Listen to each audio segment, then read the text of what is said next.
Welcome everyone to MailFuzz TV. I am Peter, and today I'm going to be talking about the X-Files Season 3, Episode 6. It's called Too Shy. So, spoilers for the episode. I was debating at the end of the last one what this one was, how it was supposed to be pronounced. I wasn't sure if it was meant to be Tushy, like buttock, but no, it's Too Shy. It's an online username, which, to be fair, the description did mention that the internet was being used. Yeah, this is a pretty okay episode, right? Bordering on good in some ways, right? It has some. I mean, it was never going to be the best of its kind of episode because we've had some great serial killer episodes where the serial killer is slightly supernatural or a monster or something like that. And this, even at its best, never felt like it was going to compete with those, but it was a solid enough episode that was entertaining and enjoyable, and just shows that this is maybe where X-Files like almost never completely misses. Like, it usually will give you a pretty solid thing to watch if it's doing this type of plot. There is a couple of weird things about it by the end that stuck out, and they're not like huge things, just little like leaps in logic, or at one point it felt like a little bit had been cut out and it felt like we skipped a scene, or kind of just some little imperfections that made it feel a little bit hokey or rushed compared to some of the better episodes, but by and large it's a pretty decent watch, and I think the actor who is playing the villain here, who is, as Scully puts it at one point, is a fat-sucking vampire. He feeds on the fat tissue, so he hunts bigger women. Although, to be honest, this episode's definition of a bigger woman is definitely stretching it a bit in some cases, where I'm like, okay, yeah, they're not super skinny, but like, uh, surely he could go for really fat women if he really wanted to get a lot. But yeah, so yeah, his name's Encanto, the character, and it's Timothy Carhart who plays him, whose face I did recognize quite a bit, and I'm wondering, what do I know him from? He's the violinist in Ghostbusters. Oh, it's the villain from Beverly Hills Cop 3. Of all the things that I recognize someone from, it's that he's the villain from Beverly Hills Cop 3. That's what I know his face from. So, yeah, he lures women out. He used to do newspaper ads, but they deduce that he is now using the internet and chat rooms. And I remember thinking, looking ahead, that, oh, there's some potential for some stupidity here, because it's a 90s show talking about the internet, right? Uh, if nothing else, this idea of it's dangerous to meet someone you meet online because they could just be a serial killer, which in this case he actually is definitely like a fear that a lot of 90s things had at the time, whereas now it's so normal to meet people online. Like, it's just such a done thing now. It's just the way people meet. I mean, even dating apps are effectively just online meeting, right? Yeah, it's the phone, but it's still the internet. So yeah, it just, obviously that's a dated element that was going to be here, and I was kind of hoping it would be funnier because of that. Ultimately, it never really did anything particularly silly, other than just have a little bit of that stigma kind of like hovering over things. Mulder, when he hears that a victim was lured in and seduced by someone on online chat form, he kind of just like sort of takes it as, yeah, of course, that's a thing now. Like, it's actually not that like badly aged as far as 90s internet discussions go, this episode. If anything, the only thing that stuck out to me about the technology being a bit weird was this idea that even if your screen's black with a screensaver, you'll still get a pop-up saying you've got an email. I mean, it's possible that before I was using the internet, this was actually some kind of a real thing, but I have never seen anything like that on a computer before. But this could just be a before my time thing, right? Because this is right, a few years before I was old enough to start using computers myself. So it could just be an age thing. So I won't go in on heavy on that. But yeah, so we start the episode with the cold open of him killing a previous victim, right? So we get the spooky scene. They're in a car. They're flirting. He's got some skin issues on his arm or his neck, which she notices, but still ends up kissing him. And he kind of does something that, as we hear from Scully later on, some scorpions do. He digests before he eats, which basically means vomiting up an acid of some kind onto the victim, and then consuming afterwards. And obviously later on they notice that like all the fat is missing from the body, and the body even deteriorates. In fact, honestly, the most memorable thing about this episode is the visual of the victim's body when Scully pulls open the morgue drawer and it's just a skeleton with all this goop just like all around it and dripping out off the table. It's really a great visuals, great practical effect. Even in the opening scene, when he pulls his face back at first and she's got like basically like thick saliva or gunk all down her face and she's trying to scream but her mouth's starting to kind of like not be able to get through this film of goo. That's a good visual. It's a good, monster movie horror stuff. I was enjoying that side of it, and it was kind of like that stuff early on that got me kind of into it in the first like 10-15 minutes. My issues mainly came a little bit later. The villain was never as interesting as a Toombs or some of the other more interesting, killers that have had different abilities on this show. This hasn't been high up on the list. I thought there was going to be more good stuff because of this idea of the decomposing bodies because of how he kills them. And there's that one great scene in the morgue with all those good visuals. But after that, it kind of felt like it went, mostly by the wayside, because most of the rest of the episode is him trying to get another victim rather than actually having more victims consistently. And it goes through this thing where he's chatting to someone online and we meet this potential victim. And this is a running thread throughout the episode where she like actually no-shows a date because her friend, her neighbor, convinces her. This woman's Joanne was the neighbor. Ellen was the name of the victim. Yeah, the potential victim. So Ellen is like sort of the main woman we meet who is like almost going to see him throughout the episode. And she actually no-shows a date because her friend Joanne says, "Hey, it was just on the news. Someone's using dating sites to lure women in and kill them. Maybe don't go on a date with someone. They specifically said our city. Let's not do that." So she kind of tries to resist that. Like Ellen wants to go anyway, but clearly gets convinced and doesn't show up. This led to probably my other sort of favorite part of the episode, which is the killer kind of like needs to feed. Like he needs to feed on this like fat tissue.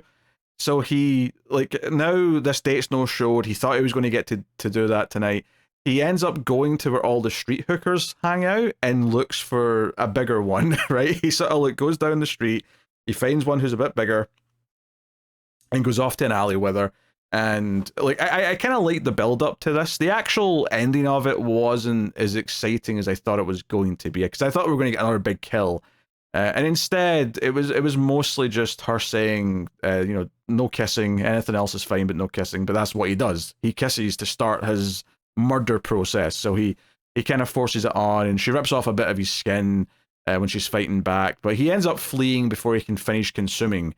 But she still dies. So we don't get like a full like grisly kill here, because another prostitute and a John like walk in on this happening. So I like the build up of this though. I like this idea of him having to like think on his feet and be desperate because they've ruined, or not even they. It's not Mulder and Scully. It's not the FBI. It's just the friend, the neighbor character ruined his potential feeding tonight. So this idea that he's so desperate to do it, and he has to go and like do something that's quicker and outside of his usual MO, so it's a little bit more risky and dangerous because he's not covering his tracks the same way that he normally does. I like the build up of that, and I thought like that was going down an interesting path. It kind of didn't really do much with that afterwards, though. It kind of became more just about people coming to him afterwards. Particularly, there's a detective in the episode who Mulder and Scully are working with, and they do like an interesting kind of like fake out with this actually, where he's in his apartment, he's talking in an email again to Ellen, who's apologizing for no showing and wants to go on a date with him again. And he's like, "Oh, finally it's happening." And there's a knock on the door, and there's been several knocks on his door. He's got a neighbor who's into him actually. That's a whole other little subplot here. But it's the detective who's there. But they do a thing where he goes to open the door, and then there's a close-up of Scully's face at the door. But then it does a reverse shot, and you realize that Scully's actually at someone else's house, and then you see Mulder's at someone else's house, and then it's finally the guest star police detective who's at the killer's house. So they do kind of like a little bait and switch there, The setup for that is that they've got like a list of like 40 potential suspects based on their credentials. Basically, because the killer's been using some like really old poetry. It's like, oh, it's only people who have access to the university libraries and things like that. So they sort of worked up a list of potentials, and that's who they're all going to see. They're going around and doing all these interviews, and it just so happens the police detective got the killer. And because he notices the wound or the bandage on the killer's hand, the killer clearly sees this moment of recognition, and that's lights out for our guest detective. So from there, it's like, okay, then the neighbor who's into him, who wants him to read her poetry, she stumbles in and finds the dead body and gets killed. This is when he's actually back on his way back from the date with Ellen, where he's about to do the kill. He's about to lunge for her in the car, and he just notices that someone's snooping about in his house. So everything kind of intersects at this point in the episode. So yeah, I mean the killer stuff. The people just kind of keep coming to him, and then the neighbor who was in his apartment and had the hots for him until, of course, she found the dead body of the detective. She gets killed, but she has a daughter, a blind daughter who's a teenager, who we get introduced to earlier in the episode, and then she stumbles in looking for her mum, and he lies about it, and he kind of accepts that he's gotten away with it because she's blind and she can't see anything. But it turns out she could smell her mum's perfume. So when she's talking to Mulder and Scully later, she's like, I could smell her. I knew she was there. He was lying. So it's all kind of out in the open, and it progresses from there.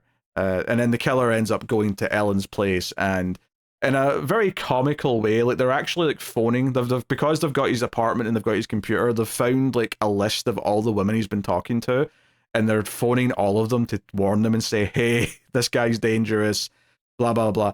And they do a thing where like Ellen is with him in her apartment at the time, and she doesn't answer the phone. She lets the machine get it. I thought they were going to do a thing where the call would play over the machine, because you see that in a lot of old things with answering machines, is they'll hear the call, the person will start talking and everyone will hear it. Instead, we go with the computers. She gets an email from the FBI with the police sketch of the killer, and obviously that freaks her out, and the killer kind of eventually notices it in the reflection, and all the hell breaks loose. Now, there's a couple of things I need to take up in this episode that stuck out to me as being just kind of awkward little transitions, almost like there was something missing, even if it was just a line of dialogue in some cases. One is here. So when the killer is with his victim, Ellen, and he's realized the jig is up and he's going to kill her, he's going to go through with it, almost immediately, we cut to Mulder and Scully arriving outside her apartment, where, ready to like burst in. They go up to her. I mean, they don't have their guns out yet. It's not until the neighbor says she's meant to be in there, and she's, but she knows she's inside, but she's not answering her door, that Mulder and Scully break out their guns. But the way it's edited made it feel like Mulder and Scully had a reason to believe that Ellen was indeed the one in the most danger, and that she was the next potential victim. But there's actually nothing, unless I missed like one line of dialogue to explain why they were coming to her first, that actually set that up. It kind of felt weird. It felt like it's like there was like a small scene where they said, hey, the most recent person he's talked to is this Ellen lady. Well, we have to go there first because she's the one in the most danger.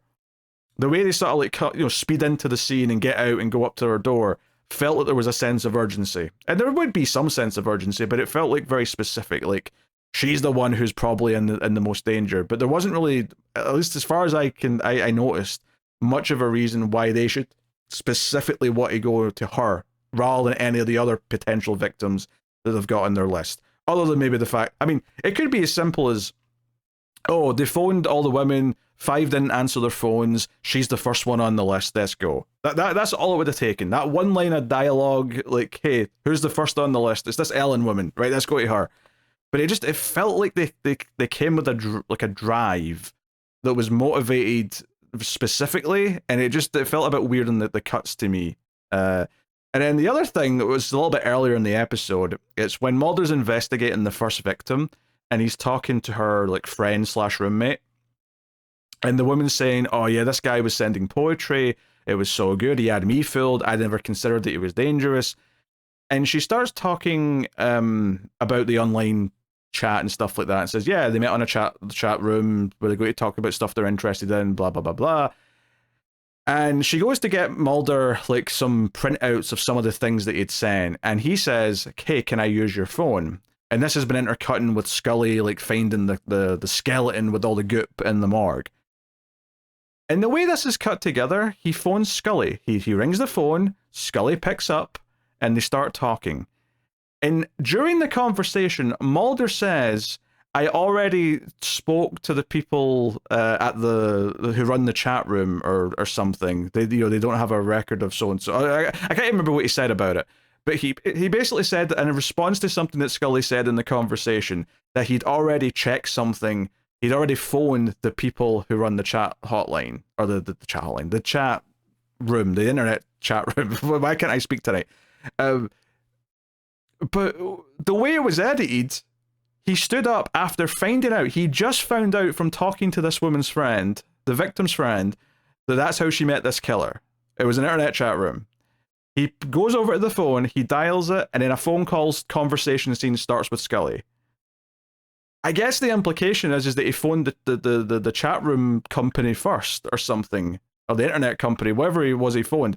But it was like, it was so weird. Maybe the idea is that he already knew some of these details before talking to the roommate, but he didn't play like that in the scene. So there was just like a weird thing here where they cut out a scene or something, and it edited really weird because it felt like no time had passed. It felt like he was going straight into the conversation with Scully, but then he referenced something that had to have taken place between his conversation with her and the conversation with the woman whose house he's still standing in. He's still using her phone. It's not like he's in a different location now. It really plays, I don't know, it felt really strange to me. Like, I think the other one that I mentioned, I could believe that I maybe missed a little line of dialogue, and maybe I was giving it crap for that when it really didn't deserve it. This one just felt downright strange, and I don't really know what the weird like editing or writing snafu that's happened here is. Maybe I don't know. I really don't know. But anyway, that's that. Another thing to talk about with this episode is there's kind of a little subplot with Scully and the police detective. It's not been a rare thing on this show to bring up the fact that Scully's a woman and is, looking into cases, investigating crimes that are specifically about targeting women or sexual violence and things of that nature. And this episode brings it up again, where she comes in to do the autopsy, and this detective, who didn't really give me much of a sense in his first scene at the crime scene, but here he's like, oh, you're a doctor? A woman? And Scully's like, does that surprise you? Yes, I'm a doctor. I'm performing the autopsy. And he's like, yeah, I'm a little surprised if I'm honest. And he basically gives his reason. And he says he's a little bit old-fashioned, but he does think maybe it's not wise to put women on cases that are specifically like this one, where, and admittedly, see if admittedly, it's a little sexist no matter what he said next, but there's definitely some things that I would have like understood better from his line of thinking. But the way he phrases it, he says that he thinks that a woman's judgment will be impaired because they'll feel too passionate about the case. He doesn't use the word passionate, but he basically says, oh, because it's targeting women, you're going to like not have like a level head. You're not going to be able to like process it in the same way that a man would, right? It was shorter than that, but that was the gist of what he was saying. And Scully has to kind of assure him that, hey, I want to solve this case just like you do, and he even gets a little defensive and says, hey, I'm not being sexist here. I'm just trying to be honest. And I'm like, look. You don't get to decide if you're being sexist. The other people can judge if you're being sexist with what you're saying. But it's to be fair though, as much as I'm saying this and I'm making it out like he's a monster, he does come across as a fairly decent enough human being, just with this particular viewpoint, to have a little bit of a friction with Scully. And I was wondering where it was going with this. Especially since he dies like halfway or so through the episode, right? There's like one little moment before they like send everyone out for the interviews that they do, where Scully says, hey, can I brief the team? Like all the detectives we're sending out, can I brief them if you don't mind? And there's a little moment of awkwardness where he kind of like looks at her and thinks about it and says, "Yeah, sure."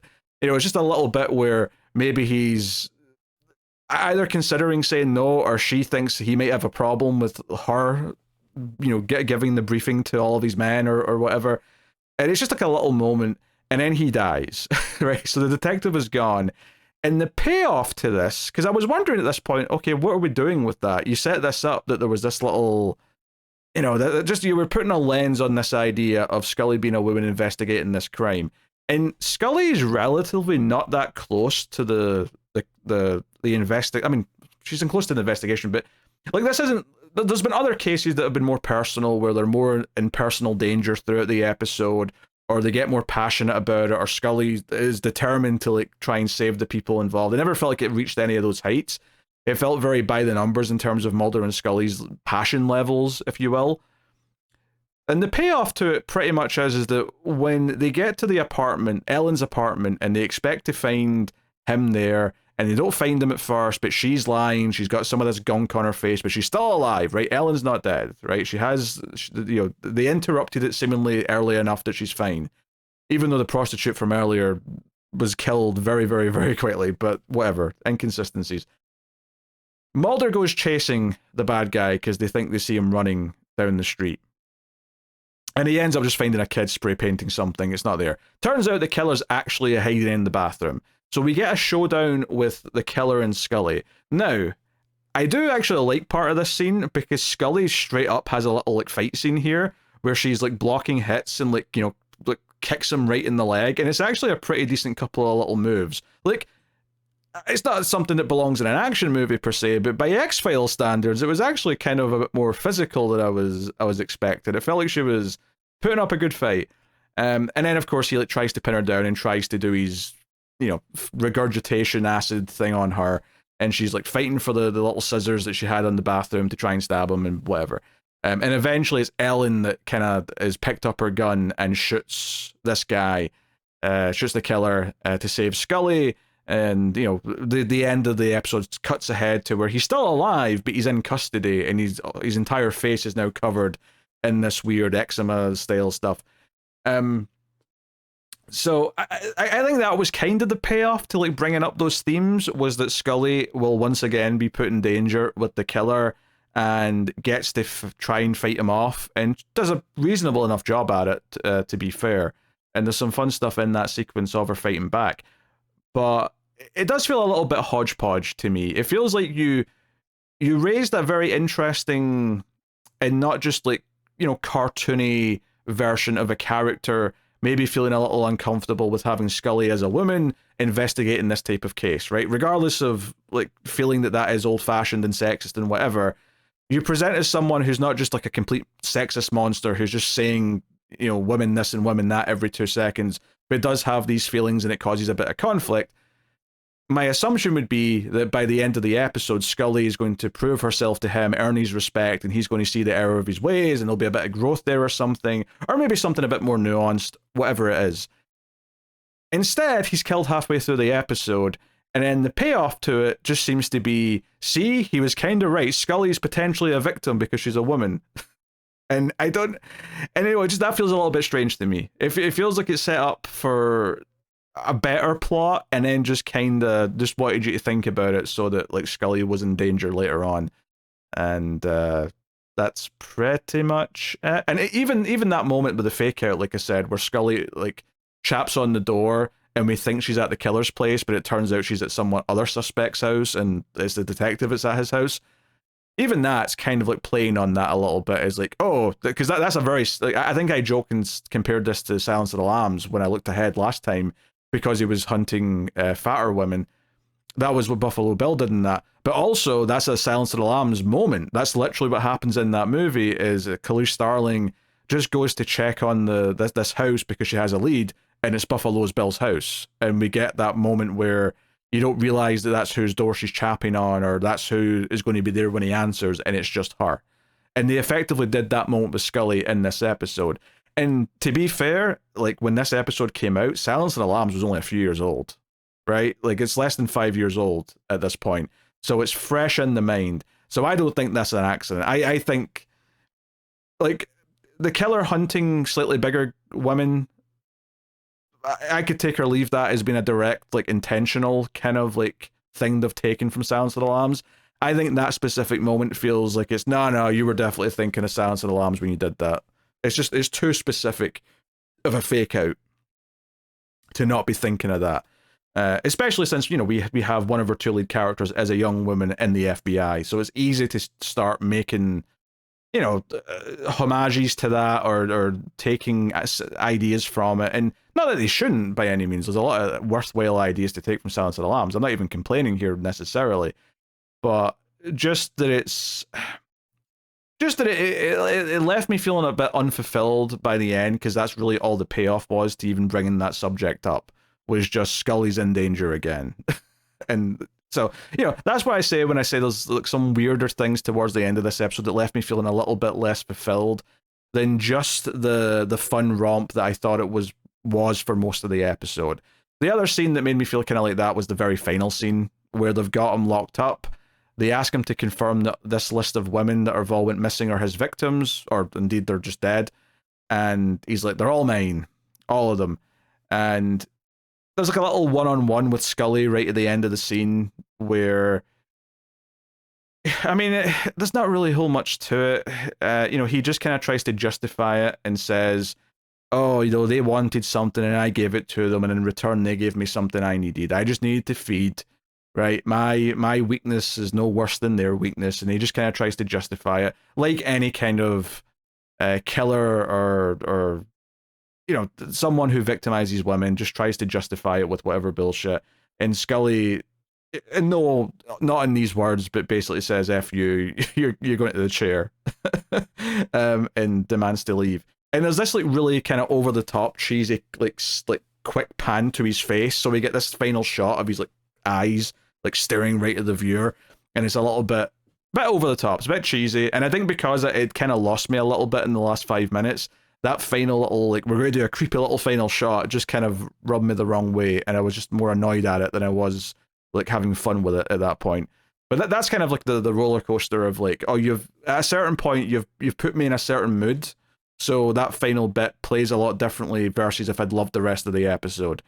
And it's not to say that I disliked the episode. Like I say, most of it's solid enough X-Files stuff. It's you know, it's a killer, there's some creepy scenes, some good practical effects, but it has these weird missteps, a couple of weird inconsistencies, and then how it kind of wraps up these themes with Scully feel just a little bit off to me. And I think like it wanted that final scene to feel like this killer is, you know, like reiterating like the same sexist ideas of any like famous serial killer, and Scully gets to sort of shoot him down and be the representation on the show and all that kind of thing. And I guess that's set up by the conflict with her and the detective earlier on. But I'm not really sure if I felt like it, you know, it really satisfyingly paid anything off or even said anything really at the end. It didn't feel like this was anything new for Scully at this point. It didn't feel like he pushed her or tested her in a way that was any different. I think having him just potentially attack Scully a little bit towards the end of the episode is not really enough anymore, at least for this type of villain, to really feel like it's going to hit home that personally. Because Scully's made a pretty tough stuff by this point. She's went through some shit. Like she's, you know, she's hardened. She's went through wars with Mulder by now after a couple of seasons. It feels weird to try and like prey on it for like some cheap kind of, I don't know, just some cheap thriller stuff here at the end. There's this cheap little moment of like contemplation. Oh, the mind of a serial killer and why he thinks it's okay to attack women, and like we have to have our one woman character kind of like stand against it. And that's not, obviously that in its own is not a bad idea. I just don't think it was developed enough that I really felt like it earned any kind of idea of Scully. Kind of like, I don't know, like. I think, if nothing else, I think you really need to have Scully feel a bit more, like, impassioned by the case, have her seem like she's a bit more sympathetic. I mean, for one thing, maybe have her be the one who talks to, like, the friend of the victim, I think would have been a smart idea. Have Scully sympathize and, like, talk to her in a way that Mulder couldn't.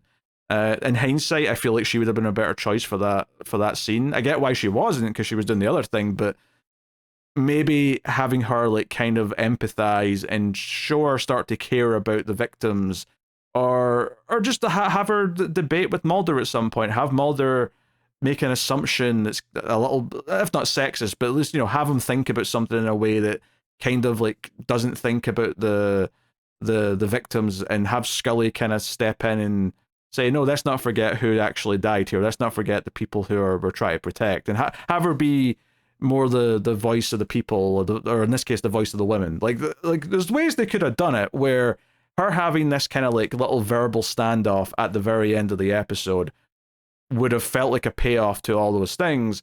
Instead, it kind of feels a little bit forced after just a couple of separate things that felt like it was trying to set something up, but never really felt like it all came together. So yeah, so that's my biggest critique, really. That left the last 5 minutes or so feeling a little bit underwhelming for me. But I don't think it was a bad watch, though. Like, there's definitely much worse episodes. There's definitely a lot to kind of enjoy here as a romp of an episode. But it is also worth mentioning the killer is not as exciting as some of the other killers that we've had in the show. So, mileage may vary, but I would say it's ultimately kind of, middling to underwhelming. Well, no, I'd say decent to middling. This is weird. Remember, I did rate a couple of episodes. Maybe I should rate this. This is like a 6.5. Maybe a 7 at a push. But it's decent to good. There you go. The standout visual and scene is absolutely the body in the morgue. Right, it's definitely the thing that just stuck out to me the most, and will easily be what I remember the most from this episode. So, let me know what you thought of this episode of the X-Files in the comments. Let's have a look and see what's coming next time from X-Files. It's an episode called The Walk, and here's the description on IMDb. A quadruple amputee becomes the prime suspect in a series of bizarre deaths at an army hospital. I cannot wait to hear Mulder's reasons for suspecting this. I cannot wait. I cannot wait. But it should be interesting if nothing else. So yeah, that's what's coming up next time on X-Files. So yeah, let me know what you thought of this episode in the comments, like, subscribe, and of course you can support all the content over at patreon.com/MailFuzzTV, and to help keep all the content coming, get some bonus stuff, or if you'd prefer, you can do YouTube membership as well. But either way, any and all help is appreciated. Thank you very much for joining me. I'll see you guys next time. Keep watching TV. Have you got any vanilla?